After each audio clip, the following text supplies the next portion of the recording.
हिंदी में यूपीएससी की तैयारी से संबंधित प्रोग्राम्स को देखने के लिए सब्सक्राइब करें स्टडी IQ-IAS हिंदी। आप सभी का एक बार पुनः स्वागत है स्टडी IQ-IAS के हिंदी ऑनलाइन प्लेटफॉर्म पर। मेरा नाम है अभिषेक कुमार। प्रायः ज्योग्राफी, एनवायरमेंट, इकोलॉजी में हम पढ़ते हैं कि किसी भी क्षेत्र में यदि फॉरेस्ट फायर की घटना घटित हो रही है तो ये एनवायरमेंट, इकोलॉजी के लिए बहुत ही सकारात्मक मानी जाती है। कारण ये है कि एनवायरमेंट और इकोलॉजी में इसमें आपको क्रमिक विकास का क्रम जंतुओं में मेनली देखने के लिए मिलेगा। अब ये क्रमिक विकास का क्रम बहुत अच्छी बात मानी जाती है क्योंकि हमारा जो मेटाबॉलिज्म सिस्टम है, हमारा और साथ में अन्य पशुओं का, अन्य एनिमल्स का जो मेटाबॉलिज्म सिस्टम है, ये कहीं ना कहीं स्ट्रांग होता है। ये स्ट्रांग ऐसे होता है कि इसको आप छोटे से उदाहरण से ऐसे समझ सकते हैं कि किसी भी एरिया में यदि फॉरेस्ट फायर हुआ है तो हम और समस्त प्रकार के जीव जंतु इस आग के प्रति बहुत ज्यादा संवेदनशील होते हैं। इसलिए उस स्थान को छोड़कर हम किसी दूसरे स्थान में पलायनित हो जाते हैं, और जब हम किसी दूसरे स्थान में पलायनित होते हैं तो उस नए स्थान के हिसाब से हमारे मेटाबॉलिज्म सिस्टम को नए तरीके से ढलना होता है। और जब यही क्रिया एक बड़े स्तर पर होती है और जब बार बार मानव या फिर संबंधित जीव पलायनित होते रहते हैं तो उनका मेटाबॉलिज्म सिस्टम हर बार कुछ नए तरीके से वर्क करता है। एक सीधा सिंपल सा फंडा ये है। आज का ये टॉपिक, ये फॉरेस्ट फायर, जिसको बहुत ज्यादा सकारात्मक माना जाता है क्रमिक विकास के लिए, किस प्रकार से नेगेटिव इंपैक्ट डाल सकता है, नकारात्मक प्रभाव डाल सकता है किसी भी क्षेत्र के जीव जंतुओं के साथ, उस क्षेत्र की अर्थव्यवस्था और साथ में उस क्षेत्र की जो दैनिक दिनचर्या है, इसके बारे में आज हम डिस्कस करने वाले हैं। याद रखिएगा, साउथ अमेरिका कॉन्टिनेंट, वर्ल्ड के 7 कॉन्टिनेंट में से एक साउथ अमेरिका कॉन्टिनेंट का एक देश है, नाम है इसका इक्वाडोर। लोकेशन मैं थोड़ी देर बाद बताऊंगा, जस्ट 10-15 सेकंड बाद। इक्वाडोर में ये जो फॉरेस्ट फायर है ये बहुत लंबे समय से चल रहा है और इसी फॉरेस्ट फायर के चलते यहां राष्ट्रीय आपातकाल तक घोषित कर दिया गया है।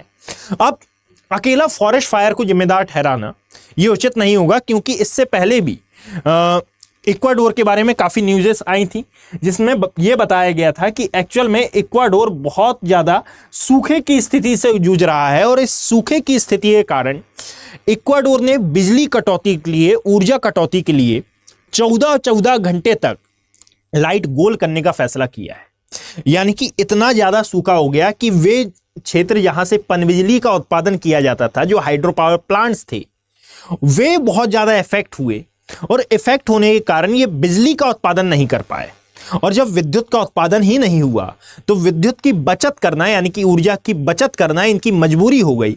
और इसीलिए आप देखेंगे कि 23 सितंबर की ये न्यूज़ है, ज़्यादा पुरानी नहीं है, लगभग 2 माह ये पुरानी न्यूज़ है, जिसमें यह बताया गया था कि 19 क्षेत्रों को रेड अलर्ट की कैटेगरी में डाला गया है।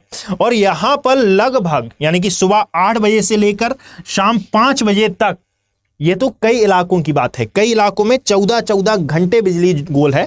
आज की कंडीशन ये है। ये चूंकि 23 सितंबर की बात है, 2024 23 सितंबर की, इसलिए यहां पर इतना बताया गया है। जब आप इस पूरे आर्टिकल को पढ़ेंगे, यानी कि आज का ये जो आर्टिकल है, इस आर्टिकल को जब आप पूरा पढ़ेंगे तो इसमें आर्टिकल में बताया गया है कि 14 घंटे बिजली नहीं है यहां पर। और जब पहले ही सूखे से जूझ रहा है यह क्षेत्र और फॉरेस्ट फायर जैसी घटना हो गई और कई क्षेत्रों में खान पान प्रभावित हो गया, यानी कि जो फूड सिक्योरिटी थी यह भी प्रभावित हो गई। यानी कि पूरा का पूरा एक देश आज कई समस्याओं से जूझ रहा है और इसी समस्या को कंट्रोल करने के लिए कई क्षेत्रों में राष्ट्रीय आपातकाल की घोषणा कर दी है। और यह राष्ट्रीय आपातकाल अब चलेगा 60 दिन तक। यानी कि अब इन 60 दिनों में किस प्रकार से इस फॉरेस्ट फायर को कंट्रोल किया जाए और कंट्रोल करने के साथ साथ जो जीवन पहले जैसा चल रहा था, इक्वाडोर जैसा पहले था, उस सुनियोजित व्यवस्था को कैसे प्राप्त किया जाए, इसके बारे में अब सोचा जाएगा। याद रखिएगा कि ये जो न्यूज़ है ये कई स्थानों पर वायरल हुई है। जैसे कि आप पाएंगे कि कनाडा में भी फॉरेस्ट फायर हुआ है और वहां की आग को रोकने के लिए भी विभिन्न प्रकार के प्रयास किए जा रहे हैं। यहाँ पर जो आज हम बात कर रहे हैं ये इक्वाडोर की है। ये साउथ अमेरिका कॉन्टिनेंट, यहाँ पर आपको दिखाई देगा इक्वाडोर। वैसे साउथ अमेरिका कॉन्टिनेंट में 2 ही देश ऐसे हैं जो किसी भी सागर के साथ, जो ब्राजील के साथ किसी भी प्रकार की सीमा साझा नहीं करते। सबसे बड़ा देश आपको मिलेगा ब्राजील, ये है हमारा ब्राजील वाला सेक्शन, और ये लगभग समस्त देशों के साथ बॉर्डर क्रिएट करता है। है ना, एक है इक्वाडोर और एक आता है यह चिली वाला सेक्शन। इन दोनों के साथ ये बॉर्डर क्रिएट नहीं करता। ठीक है, ये चिली और साथ में इक्वाडोर ये दोनों ही एंडीज पर्वत पर स्थित है। अब यदि इक्वाडोर की बात की जाए तो इसके उत्तर में आप पाएंगे कि कोलंबिया है, दक्षिण में और साथ में पूर्वी भाग में आपको दिखाई देगा पेरू जिसकी राजधानी है लीमा, और साथ में जब आप पश्चिम की ओर देखते हैं तो इस वाले रीजन में ये जो ब्लू कलर का है ये है पैसिफिक ओशन वाला क्षेत्र, यानी कि प्रशांत महासागर वाला एरिया, और इन सब से घिरा हुआ है ये इक्वाडोर। और यहां पाए जाते हैं उष्णकटिबंधीय वन। और उष्णकटिबंधीय कौन से वन? तो एक प्रकार से पर्णपाती और सदाबहार। सदाबहार किस एरिया में पाए जाएंगे? तो ये जो पूर्वी वाला भाग है यहाँ आपको सदाबहार वनों का आंशिक रूप, बिल्कुल अमेजन वन जैसे नहीं परंतु आंशिक रूप देखने के लिए मिलेगा, और इस साइड आपको पर्णपाती वन देखने के लिए मिलेंगे, और साथ में पहाड़ी वनों का परसेंटेज आपको ज्यादा देखने के लिए मिलता है। यदि ये पूरी पीडीएफ आपको चाहिए हो तो आप इस टेलीग्राम हैंडल से इसको डाउनलोड कर सकते हैं, QR कोड स्कैन कर लेना, या फिर ये है यूजर नेम, आप इसको लिख कर भी वहां पर जा सकते हैं। ये है मेरे टेलीग्राम हैंडल। यदि मान लीजिए किसी भी प्रकार का कोई भी डाउट होता है किसी भी वीडियो में, अब YT में ये पूछ पाना पॉसिबल नहीं हो पाता, एक एक कमेंट का आंसर दे पाना पॉसिबल नहीं हो पाता, तो आप यहां पर कनेक्ट होकर मुझसे अपने डाउट साझा कर सकते हैं। मैं यहां पर आपके डाउट क्लियर करने का पूरा प्रयास करूंगा। अब ये जो आग है इसको कंट्रोल करने के लिए वहां की जो आपदा प्रबंधन अथॉरिटी है, यानी कि जो डिजास्टर मैनेजमेंट अथॉरिटी है, इसने कदम उठाए हैं और इसने ये बताया है कि भाई 60 दिनों का ये पूरा राष्ट्रीय आपातकाल लग गया है। मतलब कि अब किसी प्रकार की कोई भी मानवीय गतिविधियां यहां पर संपन्न नहीं होंगी। जो भी कंट्रोलिंग है ये पूरी कंट्रोलिंग अब डायरेक्ट गवर्नमेंट के पास चली जाएगी। ठीक है, यहां पर याद रखिएगा कि दो चीजें हैं यहां, एक है सूखा और साथ में ये जो फॉरेस्ट फायर हुआ है ये 13 स्थानों पर आपको देखने के लिए मिल रहा है। कई स्थानों पर यह लिखा हुआ है कि टोटल नंबर ऑफ 19 क्षेत्रों में ये फॉरेस्ट फायर की घटना हुई है, जंगल की आग की घटना हुई है। 9 स्थानों पर इसको काबू कर लिया गया है, परंतु ये जो 4 स्थान हैं ये बहुत ज्यादा सेंसिटिव एरिया बने हुए हैं। ठीक है, इनके कारण लगभग 40,000 हेक्टेयर फसलें खाक हो गई हैं, और साथ में जो 44,000 से अधिक खेत हैं और जानवर हैं इनका विनाश हो गया है। कुछ को निकाल दिया गया है और कुछ को अभी निकालना बाकी है। चूंकि कंट्रोल नहीं किया जा रहा है या फिर कंट्रोल नहीं कर पा रहे हैं, इसलिए राष्ट्रीय आपात लगा दिया गया है। अब चाहे कंट्रोलिंग के परिप्रेक्ष्य में देखें तो ये तो केवल और केवल न्यूज़ है। एक्चुअल बात ये है कि भाई फूड सिक्योरिटी, जनता की सुरक्षा, बायोडाइवर्सिटी की सुरक्षा, ये तमाम चीज़ें जब प्रभावित होंगी तो इक्वाडोर में कितना ज़्यादा भीषण संकट आ सकता है आगामी समय में, ये आप अच्छे से समझ सकते हैं।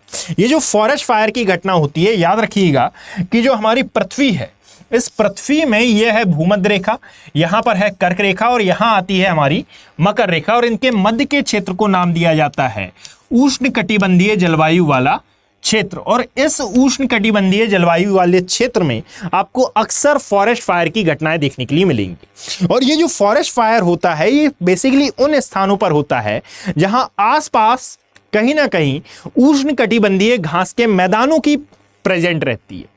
और उष्णकटिबंधीय घास के मैदान चूंकि गर्मी में सूखते हैं, इसलिए इन स्थानों पर आपको ग्रीष्मकाल के समय यह घटना घटित होती हुई नजर आएगी। अब आपके मन में एक छोटा सा डाउट आ रहा है कि सर जो इक्वाडोर आपने बताया, इक्वाडोर में आपने बताया साउथ अमेरिका कॉन्टिनेंट में है और ग्रीष्मकाल में यह घटित होने वाली घटना है। भारत में तो यह शीतकाल है, तो भारत में शीतकाल है चूंकि साउथ अमेरिका कॉन्टिनेंट का इक्वाडोर वाला सेक्शन और वह सेक्शन जहां पर फॉरेस्ट फायर की एक्टिविटी हुई है ये सदर्न हेमिस्फीयर में आता है, दक्षिणी गोलार्ध में आता है, इसलिए वहां अभी ग्रीष्मकाल का समय चल रहा है। Is that clear? जैसा ऑस्ट्रेलिया में आपको अभी ग्रीष्मकाल देखने के लिए मिलेगा, यानी कि वहां पर ग्रीष्मकाल का आगमन हो रहा होगा, सेम है साउथ अमेरिका के कंटेक्स्ट में भी आप याद रखेंगे। अलग अलग स्थानों पर यह होता है और अलग अलग स्थानों पर इसको, जैसे जंगल की आग, वनाग्नि, बुश फायर ऑस्ट्रेलिया में इसको कहा जाता है। जब आप अलग अलग स्थानों पर देखेंगे तो इसी को कई स्थानों पर रेगिस्तान की आग, या फिर कई स्थानों पर घास की आग, पहाड़ी आग, पीट की आग, प्रेरी आग, वनस्पति की आग या फिर वेल्ड आग के रूप में भी इसको परिभाषित किया जाता है। ये तमाम बातें एक ही हैं। भारत के कंटेक्स्ट में समझें तो भारत में क्या फॉरेस्ट फायर की एक्टिविटी होती है? बिल्कुल होती है, परंतु ये इतने वृहद स्तर पर नहीं होती। और हमारे यहाँ का जो डिजास्टर मैनेजमेंट डिपार्टमेंट है ये बहुत ज़्यादा सक्रिय है। दैट इज वाई ये इतना ज्यादा विकराल रूप नहीं ले पाती। हाँ, सूखा और बाढ़ की घटनाएं ये एक प्रकार की ऐसी घटनाएं हैं जो अल्नीनो और लानीना पर डिपेंड करती हैं। दैट इज वाई इनका दुष्परिणाम हमारे सामने अवश्य दिखाई देता है। अब इस पूरे के पूरे टॉपिक को आप अपने करेंट बेस्ड टॉपिक के हिसाब से जोड़ सकते हैं कि भाई आपसे डायरेक्टली क्वेश्चन इक्वाडोर के बारे में किया जा सकता है कि हाल ही में फॉरेस्ट फायर की घटना के कारण किस देश में आपातकाल की घोषणा की गई। इससे संबंधित जितने भी क्वेश्चंस रहेंगे वे आपके एग्जाम पॉइंट ऑफ व्यू के हिसाब से काफी इंपॉर्टेंट रहेगी। यदि आप 2026 के स्टूडेंट हैं तो आपके लिए P2I फाउंडेशन बैचेस लॉन्च कर दिए गए हैं, जिनका टाइम 25 नवंबर से ये स्टार्ट होंगे और टाइम रहेगा इनका मॉर्निंग में 8 बजे। तो यदि आप इन बैचेस का पार्ट बनना चाहते हैं और साथ में 2027 के एस्पिरेंट के लिए लॉन्ग टर्म बैचेस लॉन्च कर दिए गए हैं, इनमें से आप किसी भी बैच का यदि पार्ट बनना चाहते हैं तो नीचे कमेंट सेक्शन में लिंक दिया हुआ है। 2026 के लिए अलग है और 2027 के लिए अलग लिंक है। आप इन पर क्लिक करें। क्लिक करने पर आप डायरेक्ट वेबसाइट को विजिट करें। वेबसाइट को विजिट करने पर जब आप बाय नाउ पर क्लिक करेंगे तो बाय नाउ पर क्लिक करने के साथ ही जो ऑप्शन प्रोवाइड कराए जाएंगे वहां पर 4 कोड होंगे जो डिस्काउंट कोड है। ये डिस्काउंट कोड आपको वह डिस्काउंट दिलाएंगे जो कि सामान्यतः हर स्टूडेंट को मिलता है, परंतु यदि आप मेरे थ्रू आते हैं, आप मेरे कोड का यूज करते हैं तो इससे आपको अदर बेनिफिट्स भी मिलेंगे। जैसे भाई P2I के जितने भी ब्रांचेस हैं उन सभी का फायदा आपको मिलेगा, साथ ही साथ मेरी मेंटरशिप मिलेगी और साथ में फ्री NCERT क्लासेस जो कि बेस मानी जाती है यूपीएससी की तैयारी का। और बहुत सारे क्वेश्चंस रहते हैं कि NCERT में क्या पढ़ना है, क्या नहीं पढ़ना है, कैसे पढ़ना है। ये तमाम प्रकार के डाउट आपको इन NCERT क्लासेस में क्लियर हो जाएंगे। तो ये सभी चीजें आपको AKB लाइव कोड के साथ अवेलेबल कराई जाएंगी। तो यदि आप 2026 के स्टूडेंट हैं तो भी मैक्सिमम डिस्काउंट के लिए और साथ में फ्री NCERT प्रोग्राम और साथ में मेरी मेंटरशिप के लिए आप इस कोड का यूज करके इतने में इन दोनों ही बैचेस का पार्ट बन सकते हैं। 18 बुक्स का सेट आपके होम एड्रेस पर भी डिलीवर किया जाएगा। धन्यवाद। हिंदी में यूपीएससी की तैयारी से संबंधित प्रोग्राम्स को देखने के लिए सब्सक्राइब करें स्टडी IQ IAS हिंदी।